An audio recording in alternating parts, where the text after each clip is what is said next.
కదా రొయ్యలు ఎలా ఉన్నాయి? అందరికీ నమస్కారం అండి. నేను మీ ఉమా మహేశ్వరిని. ఈరోజు రొయ్యలతోటి కర్రీ వండుదామండి. రొయ్యలు చూసారా ఎలా ఉన్నాయో? చూసారు కదండి ఎంత పెద్ద పెద్ద రొయ్యలు. మ్మ్, వండుదామండి. ఈ కర్రీకి కావాల్సిన పదార్థాలు 2 ఆనియన్స్ అండి, మీడియం సైజ్ ఆనియన్స్, అలాగే పచ్చిమిరపకాయలు ఒక 5, 2 ఎగ్స్, పసుపు, కారం, అల్లం వెల్లుల్లి పేస్ట్, అలాగే మసాలా పొడి, ఆల్ ఇన్ వన్ మసాలా పొడి, అలాగే సాల్ట్, ఆయిల్, అలాగే మన పచ్చి రొయ్యలు అనమాట. నీట్‌గా క్లీన్ చేసి పెట్టుకున్న పచ్చి రొయ్యలు. వండేద్దామండి. ఉల్లిపాయలు కట్ చేస్తూ కొన్ని మాట్లాడుకుందామండి సరదాగా. ఏం మాట్లాడుకుందామంటే పెళ్లి గురించి మాట్లాడుకుందాం. పెళ్ళి కదా! పెళ్ళి అనేది ఇప్పుడు అంటే తక్కువైపోయిందనమాట. పెళ్లి కంటే రిలేషన్‌షిప్‌లో ఉండడమే ఎక్కువైపోయింది. నా పెళ్లి గురించి చెప్పాలనుకుంటున్నాను. ఎందుకంటారు?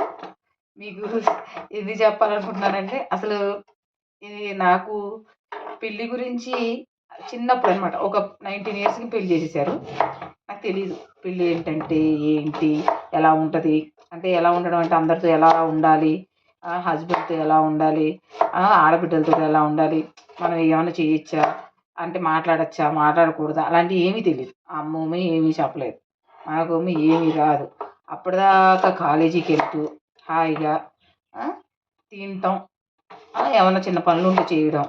అంతే తప్ప చిన్న పనులంటే ఏమనుకున్నారు మళ్ళీ మామూలుగా గిన్నెలు కడగడం, ఒక కనీసం బట్టలు వాషింగ్ చేయడం. అంతే తప్ప వంట మాత్రం రాదు నాకు. అసలు రానిది మెయిన్ ఏంటంటే వంట రాదు. ఆ పనులు మాత్రమే వచ్చు మనకి. బాగా గదులు అవి క్లీన్ చేయడం మాత్రం బాగా వచ్చండోయ్. అవి ఒక్కటే వచ్చు. కానీ డిగ్రీ అయిపోయింది. ఇంకా 20 రాలా. 19లోనే రిజల్ట్ వచ్చినాయి. ఇంక పెళ్ళయిపోయిందనమాట. పెళ్ళైపోతే మనకు ఏమీ రాదు.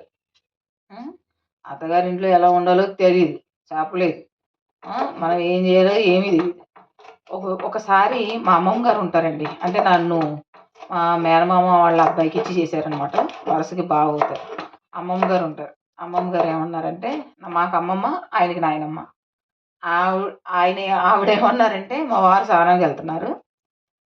"మీ ఆయనకి బాత్రూమ్‌లో వాటర్ పెట్టొచ్చు కదమ్మా" ఏంటి అని అడిగారు.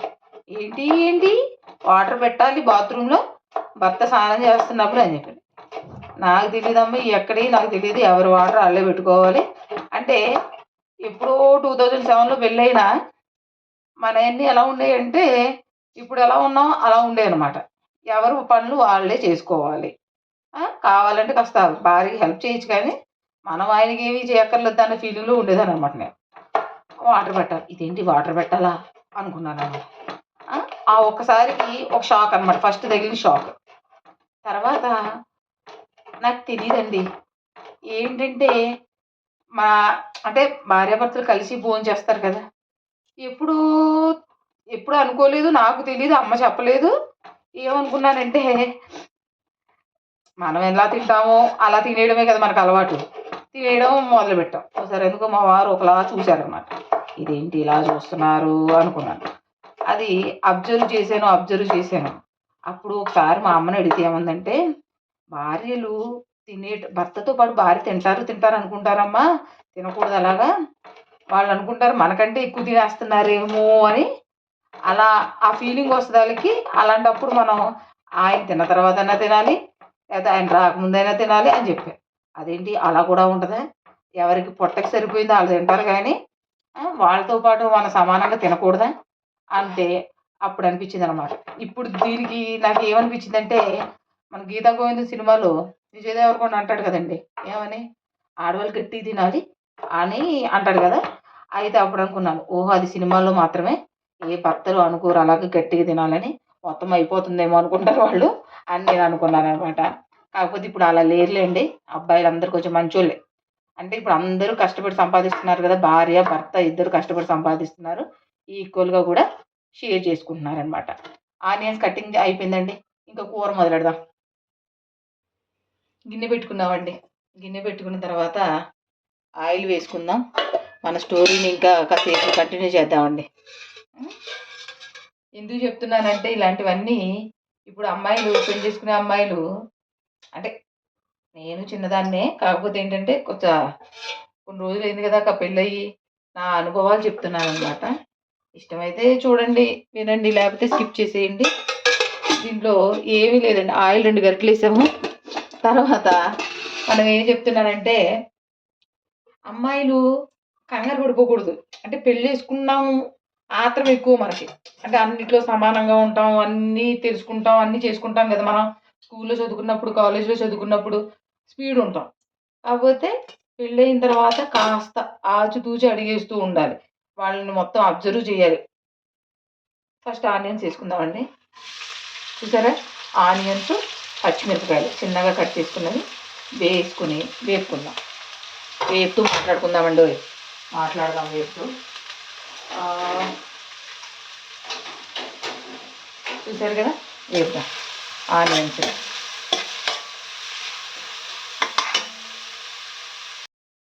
చూసారు కదండి, ఇంకోండి ఆనియన్స్ వేపుతున్నాను అనమాట. ఆనియన్స్, పచ్చిమిరపకాయలు చిన్న చిన్న ముక్కలుగా కట్ చేసి వేపుతున్నాను. చూడండి, ఈ వేగేటప్పుడే మనం సాల్ట్ వేసుకోవాలండి. సాల్ట్ ఒక స్పూన్ వేసుకుందాం. ఇదిగోండి ఒక స్పూను వేసుకొని వేగనిద్దాం. అప్పుడు కొంచెం అంటే మెత్తబడతాయి కదా ఉల్లిపాయలు. ఇదండి వండుతున్నాను కూడా, చాలా చాలా బాగుంటుంది. ఒకసారి ట్రై చేయండి, చాలా బాగుంటుంది. మనం ఎక్కడ ఉన్నామండి, మళ్ళీ అంటే అమ్మాయిలు కొత్తగా పెళ్ళైన అమ్మాయిలైనా ఏదైనా, తెలిసిన అబ్బాయి అయితే పర్లేదు, తెలియని అబ్బాయి అనుకోండి, కాస్త జాగ్రత్తగా వాళ్ళని అబ్జర్వ్ చేసి అప్పుడు మనం ముందడుగు వేయడం మంచిది అన్నమాట. అబ్జర్వ్ చేయకుండా ఆత్రంగా నేను అంటే అన్నింటిలో నేను దూరిపోతున్నాను అన్నట్టుగా దూరిపోయామనుకోండి, తర్వాత మనకే అన్ని కష్టాలు వస్తాయన్నమాట. అందుకే మంచిగా అబ్జర్వ్ చేసి వాళ్ళ ఫ్యామిలీని, అప్పుడు మనం ఏదైనా మాట్లాడాలి అంటే అబ్జర్వ్ చేసి మాట్లాడాలి. అప్పుడే మనకి సక్సెస్ అవుతాం అనమాట. పెళ్ళిలో కూడా సక్సెస్ అవ్వాలి కదా. ఇప్పుడు సక్సెస్ అవ్వట్లేదు చాలామంది. చిన్న చిన్న వాడికి గొడవలు, విడిపోవడం అన్నీ జరిగిపోతున్నాయి అనమాట. అందుకే కొంచెం అబ్జర్వ్ చేసి అబ్బాయి బిహేవియర్ ఏంటి, అత్తగారు ఎలా ఉంటారు, మామగారు ఎలా ఉంటారు, ఆడబిడ్డలు ఎలా ఉంటారు అని ముందు మనం తెలివిగా ప్రవర్తించామంటే అప్పుడు మన లైఫ్ చాలా చాలా బాగుంటుంది. కానీ ప్రతిదానికి అమ్మకి, మళ్ళీ చుట్టాలకి అందరికీ చెప్పేసుకోకూడదు. ఎందుకంటే చెప్పేసామనుకోండి, మనం వాళ్ళ దగ్గర మనం చులకనైపోతాం. వాళ్ళకి నచ్చినట్టు వాళ్ళు సలహాలు ఇస్తారు. కానీ మనం చదువుకున్నాం కదా, ఇప్పుడు అందరూ చదువుకుంటూనే ఉన్నారు. ఎవ్వరు చదువులేని వాళ్ళు లేరు. కనీసం 10వ తరగతి చదివినా చదువుకున్న వాళ్ళు ఉన్నారు. వాళ్ళకు ఒక బ్రెయిన్ ఉంటుంది కదా, మన బుర్ర మనకు పని చేస్తాం కదా, అన్నిట్లో మనం తెలివైన వాళ్ళమే. ఈ పెళ్ళిలో ఎందుకు తెలివైన వాళ్ళం అవ్వకూడదు? సక్సెస్ అవ్వాలి. ఏదైనా వచ్చిందనుకోండి చిన్న సమస్య, వాళ్ళ బిహేవియర్ బాగోలేదంటే మనం హాయిగా మన బ్రెయిన్ తోటి మంచిగా ఆలోచించి, ఒక రోజు కాకపోతే 2 రోజులు ఆలోచించి అప్పుడు డెసిషన్ తీసుకుంటే చాలా చాలా బాగుంటుంది. అంతేగాని ప్రతి చిన్నది అమ్మకి, నాన్నకి, అన్నయ్యలకి, చుట్టాలకి చెప్పేసుకోకూడదు. చెప్పుకుంటే ఏమవుతుందంటే వాళ్ళకి నచ్చినట్టు, వాళ్ళకి ఇష్టమైనట్టు వాళ్ళు సలహాలు ఇస్తుంటారు.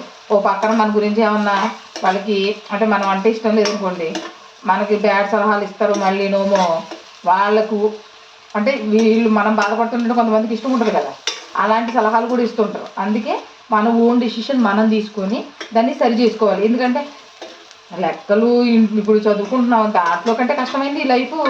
అదేం కష్టం కాదు కదా. అందుకు నేను అలాగే చేసుకుని ఏ చిన్న విషయం కూడా అన్నీ అమ్మతో షేర్ చేసుకునేదాన్ని. కాకపోతే ఏంటంటే కొన్ని విషయాలు వైఫ్కి హస్బెండ్కి ఉన్న విషయాలు మాత్రం అస్సలు ఒక చిన్న విషయం కూడా షేర్ చేసేదాన్ని కాదు. ఎందుకంటే మనం చేసుకోగలం, మనకి ఓన్గా మన బ్రెయిన్ ఇచ్చాడు కదా భగవంతుడు, ఆ బ్రెయిన్ తోటి సాల్వ్ చేసుకుందామని చెప్పి ఫీలింగ్లో ఉండేదాన్నండి. చూడండి, ఉల్లిపాయ వేగిపోయింది దాదాపుగా. చూసారు కదా, ఉల్లిపాయ వేగిపోయింది. చూడండి, ఉల్లిపాయ వేగిపోయింది. చూడండి, పసుపు వేద్దాం. ఒక చిన్న స్పూను పసుపు వేసేసి కాసేపు వేగనిద్దామండి. ఈ కర్రీ చాలా బాగుంటుందండి. నా అభిప్రాయం ఇదండి. పెళ్ళి పైన అమ్మాయిలు, కొత్తగా పెళ్లి చేసుకునే అమ్మాయిలు కానీ అబ్బాయిలు కూడా, ఎవరైనా ఫస్ట్ అమ్మాయిని అబ్బాయి అబ్జర్వ్ చేసుకోవాలి, అబ్బాయిని అమ్మాయి అబ్జర్వ్ చేయాలి. అప్పుడే లైఫ్ చాలా చాలా బాగుంటుంది అనమాట. తొందరపడి మాత్రం మాట అనేయకూడదు. అదొక్కటి మాత్రం గుర్తుంటే లైఫ్ చాలా చాలా చాలా బాగుంటుందండి. ఉల్లిపాయలు వేగిపోయండి. ఇప్పుడు చూసారా, నీట్గా కడిగి పెట్టుకున్న పచ్చి రొయ్యలు చూడండి చాలా చాలా పెద్దగా ఉన్నాయి. ఈ పచ్చిరొయ్యలు వేసేద్దాం. ఈ కూర చాలా బాగుంటుంది, ట్రై చేయండి. పచ్చిరొయ్యలు ఎందుకంటారు, ఇవి అసలు ఈ కోడిగుడ్డు పొల్ట అండి. ఇది కోడిగుడ్డు పొల్టే, కాకపోతే పచ్చిరొయ్యలతో కోడిగుడ్డు పొల్ట అనమాట. పచ్చిరొయ్యలతో కోడిగుడ్డు పొల్ట అండి. ఎందుకంటే మనం ఎండ్రొయ్యలతో చేసుకుంటాం. ఎండ్రొయ్యలు కొంతమందికి నచ్చవు, అందులో నెంబర్ 1 నేనే. నాకు అసలు ఎండ్రొయ్యలు అంటేనే ఇష్టం ఉండదు. పచ్చిరొయ్యలు మాత్రం బాగా తింటానండి. ఆ పచ్చిరొయ్యల కోసం ఇలాగా కర్రీ నేర్చుకున్నాను అనమాట. చూసారు కదా, ఇలా రొయ్యలు వేసేసి వేగనివ్వాలి. ఫుల్లుగా మంచిగా వేగనిద్దాం. చూడండి రొయ్యలు చూసారు కదా ఎలా ఉన్నాయో, వేగనిద్దాం. ఇదిగోండి రొయ్య వేగిన తర్వాత కాస్త వేగుతున్నప్పుడే మనం దీంట్లో ఇలా వేగుతున్నప్పుడే అల్లం వెల్లుల్లి పేస్ట్ అండి ఒక చిన్న స్పూను 2 స్పూన్లు వేద్దాం. ఎందుకంటే ఇవి రొయ్యలు కదా, పచ్చి రొయ్యలు కాబట్టి కాస్త ఎలా ఉంటుందంటే నీసు వాసన రాకుండా ఉండడానికి కొంచెం జింజర్ గార్లిక్ పేస్ట్ చేసుకొని వేసుకుందామండి. కానీ కూర ఉంటుందండి, చాలా చాలా బాగుంటుంది అనమాట. దీంట్లో ఎగ్గు వచ్చింది, రొయ్యలు వచ్చాయి కదా, అసలు అమ్మ అదిరిపోతుంది అనమాట. కూర చాలా బాగుంటుంది. కాసేపు వేగనిద్దామండి. కొంచెం స్లోగా పెట్టుకుందాం మంట స్లోగా పెట్టుకొని కాస్త వేగనిద్దామండి. చూడండి కాస్త వేగిన తర్వాత కొద్దిసేపు వేగనివ్వాలండి, సిమ్లో పెట్టుకొని వేగనిద్దాం. చూసారు కదండి వేగుతున్నాయి రొయ్యలు. చూడండి ఇలా వేగిన రొయ్యలలో మన all in one masala powder అండి కొంచెం, ఎందుకంటే నీసు వాసన రాకుండా ఉండడానికి మన మసాలా పౌడర్ అనమాట. All in one masala powder కొంచెం వేద్దామండి. ఇది తెలియకపోతే మా వీడియోస్లో ఉంటుంది చూడండి, చాలా బాగుంటుందండి. అన్ని కూరలకి ఇదే మేము వాడతాం. చాలా చాలా చాలా బాగుంటుంది. అది చేసి పెట్టేసుకుంటే కూర కూడా ఈజీగా అయిపోతుందండి. చూసారు కదా వేగుతుందండి. రొయ్యలు ఎక్కువసేపు వేగక్కర్లేదండి. ఇంకోండి చూడండి ఎలా అయిపోయిందో మన రొయ్య, చాలా బాగుంటుంది. ఈ విశేషాలు కొన్ని చెప్తున్నానండి. ఈ వీడియో మీకు కనుక నచ్చితే లైక్ చేసి షేర్ చేయండి. అప్పుడు మరిన్ని నా విషయాలు, నా అనుభవాలు అలా మీతో షేర్ చేసుకుంటాను. నచ్చితే చెయ్యండి, నచ్చకపోతే నచ్చలేదు మేడం గారు, లేకపోతే నచ్చలేదు అక్క, ఏదో ఒకటి సంథింగ్ చెప్పండి, అప్పుడు మానదాం. ఇది ఒక ప్రయత్నం అండి, కొంచెం సహాయం చేస్తారని. అంటే సహాయం అంటే కొంచెం నన్ను కూడా ఆదరించి కొంచెం సబ్స్క్రైబ్ చేసుకొని నన్ను కూడా, అంటే నేను కూడా ఉపయోగపడుతున్నాను మీకు అని అనుకుంటారని చెప్పి నేను చెప్తున్నానండి. నచ్చితే చేయండి, సబ్స్క్రైబ్ చేయండి. నచ్చకపోయినా కామెంట్ చేయండి, ఏమని బాగోలేదని బాగుందని ఏదో సంథింగ్ చెప్పండి. కామెంట్ చేస్తే మనకు తెలుస్తుందండి. చూసారు కదండి ఉడికిపోయిందండి ఆల్మోస్ట్. ఇలాగా రొయ్య వేగిపోతే సరిపోతుందండి. ఇప్పుడు మనం చూసారా కారం వేద్దామండి. కారం ఒక 2 స్పూన్లు వేద్దామండి. పచ్చిమిరపకాయలు వేసాం కదా, మళ్ళీ కారం ఎక్కువైపోతుంది. చాలామంది కారం స్పైసీగా తింటారు. స్పైసీగా తినే వాళ్ళైతే ఇంకా స్పూన్ వేసుకోవచ్చు. అందులోనూ నాన్ వెజ్ కర్రీలకి ఎక్కువ కారం పడుతుందండి. చూసారు కదా చూడండి ఈ కారం సరిపోతుంది మాత్రం. చాలా చాలా బాగుంటుందండి కూర, అద్భుతంగా ఉంటుంది కూర. ఒక్కసారి ట్రై చేయండి. ఇవి ఎండు రొయ్యలతో కూడా చేస్తారండి. ఎండు రొయ్యలతో కంటే పచ్చి రొయ్యలతో చాలా టేస్ట్గా ఉంటుంది అన్నమాట. ఇలా సిమ్లో పెట్టుకొని వేగనివ్వాలండి. వేగిన తర్వాత దీంట్లో ఇప్పుడు అసలైందండి మన ఎగ్స్ వేసి వండితే ఉంటుందండి కూర. బాబా వేసేద్దామండి డైరెక్ట్. కొంచెం సిమ్లో పెట్టుకుందాం, సిమ్లో పెట్టుకోకపోతే చాలా కష్టం. ఇదిగోండి అదిగో ఎగ్స్ వేసేసాను. చూడండి ఎగ్స్ వేసేసాను.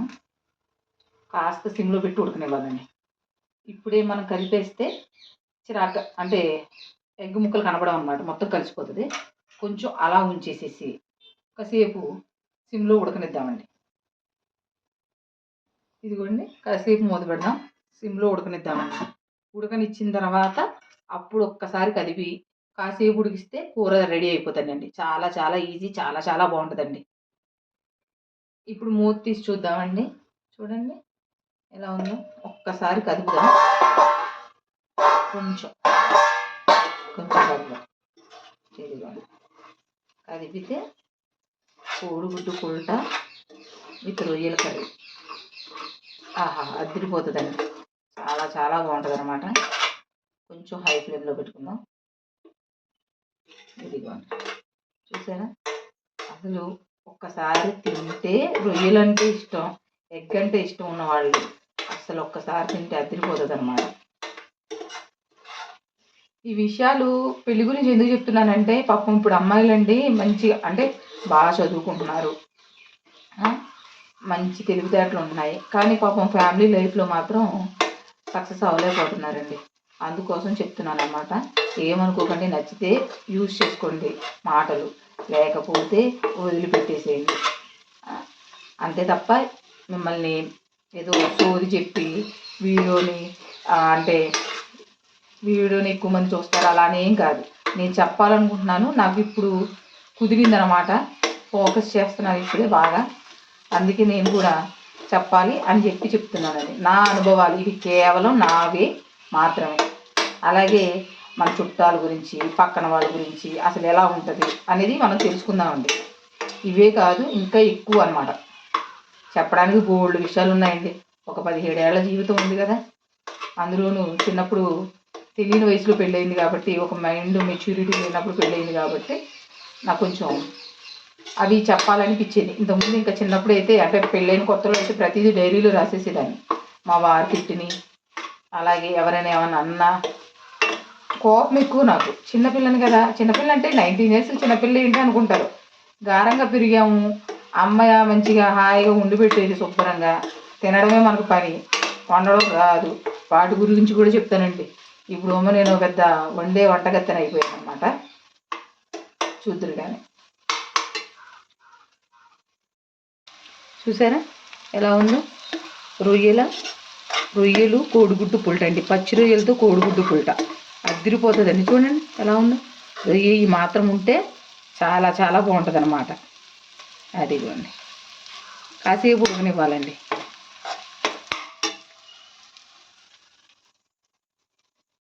ఇలా అంటే సిమ్లోనే కాసేపు వేగనిచ్చి గుడ్డు వేగేదాకా ఉంచితే కర్రీ రెడీ అయిపోతుందండి.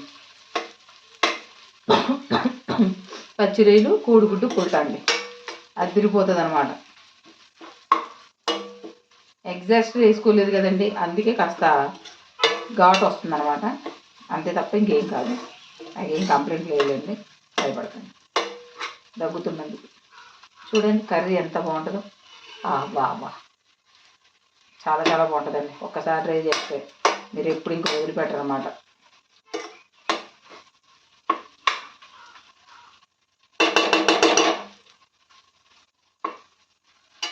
ఉడకనిద్దామండి. ఒక్క 5 నిమిషాలు సిమ్లో ఉడకనిద్దాం. మూత పెట్టక్కర్లేదు, సిమ్లో ఉడకనిద్దామండి. ఒక 5 నిమిషాలు మూత పెట్టకుండా ఇలా సేపు ఉడికితే బా అదిరిపోతుందండి కూర. ఒకసారి ట్రై చేయండి. మా కోనసీమలో రొయ్యలు అవి నాన్ వెజ్ ఎక్కువ వండుతారు, కానీ ఇలా అయితే ఎక్కడా వేయలేదు, నేను ఎక్కడా చూడలేదు అనమాట. ఇది మాత్రం మా అక్క ఒకసారి చెప్పింది అనమాట. పచ్చి రొయ్యలతో, అదండి ఎండు రొయ్యలతో కాదు, పచ్చి రొయ్యలతో కూడా వండుకోవచ్చు, చాలా బాగుంటుందండి. ఎలాగో ఇక్కడ రొయ్యలు దొరుకుతాయి కదా, అందులో నాకు పచ్చి రొయ్యలు అంటే చాలా ఇష్టం. మా అక్క చెప్పింది. ఆ ప్రాసెస్ ఏంటంటే, ఇంకా మా అక్క ఏమని చెప్పిందంటే, పచ్చి రొయ్యలు వేసుకోవచ్చు, ఎండు రొయ్యల బదులు పచ్చి రొయ్యలు వేసుకోవచ్చు అని చెప్పింది. ఇక చెలరేగిపోయామన్నమాట మనం. కొంచెం ఇది ఇంకా ఎప్పుడైనా కూర వండితే మాత్రం నేనే చాలా వరకు తినేస్తానండి. ప్రత్యేకంగా నేను మాత్రం వండుకుంటాను, మా వారికి రొయ్యలు ఇష్టం ఉండదు. ఇది కూడా మొత్తం అంతా కూర నాకేనండి. కొంచెం మా డాడీకి వేస్తాను, మిగతాదంతా మనకి. కొంచెం అంటే ఒక 2 రొయ్యలు కొంచెం కర్రీ వేస్తాను అన్నమాట. మిగతాదంతా మందే సామ్రాజ్యం. మా అమ్మ అంటది, మొహమాటలు లేకుండా తింటుంది మా బుజ్జి అని. నిజంగానే తినాలి కదండి, తింటేనే కదా కాస్త పని చేస్తాం, పని చేయలేదు లేకపోతే. ఇదిగోండి, ఇదండి కూర. చాలా వరకు ఆల్మోస్ట్ ఆల్ అయిపోయినాయి. కర్రీ రెడీ అయిపోయిందండి. స్టవ్ ఆఫ్ చేసేద్దాం. ఇదంతా పెళ్ళైన కొత్తలోనే ఉంటుందండి, ఒక అండర్స్టాండింగ్ వచ్చేదాకా. తర్వాత నువ్వు తిను అని ఒక్కొక్కరిని ఒకరినొకరు బలవంతం చేసేసుకుంటూ ఉంటారండి. ఈ ఈ ఇందులో మా వారేం కుళ్ళిపోత ఆయన కాదండి. మంచిగా చూసుకుంటారు. కాకపోతే ఫస్ట్ మాత్రం అబ్జర్వేషన్ అనేది ఖచ్చితంగా చేస్తారండి. ప్రతి ఒక్కరు అబ్బాయైనా, అమ్మాయైనా మనం కూడా చూస్తూ ఉంటాం కదా! ఆ అబ్బాయి ఏం చేస్తాడు ఏంటని. అలాగే అబ్బాయి కూడా ఈ అమ్మాయి ఎంత తింటది ఏంటని ఫుడ్‌లో మాత్రం ఫస్ట్ చూస్తారండి. చూడండి ప్లీజ్ అండి లైక్ చేసి, షేర్ చేసి మా ఛానల్‌ని సబ్స్క్రైబ్ చేయండి. ఉంటానండి.